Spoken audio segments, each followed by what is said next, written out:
Ay, magpunta nga si Mare. Hoy, Mare, nandito na pala sila, diba? Go. Ay, totoo ba? Ay, tara, hindi tayo ng mga damit yung nawa. Dali, iba pa sa. Go.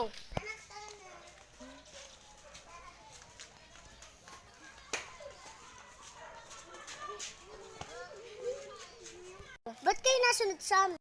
Uy, Mari, Pasko na ngayon. Ay, yung anak mo, wala nga na ng pera. Oo, anak. Tara, sumama kayo sa amin.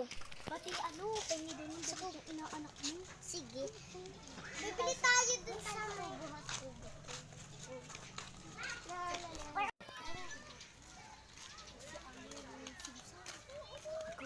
Pinagkakalit na ikaw daw ikaw daw hindi maganda, tas ikaw daw nagpapainggit lang sa mga pera mo. Nga, mo na yun, pabayaan mo na yung luha mo.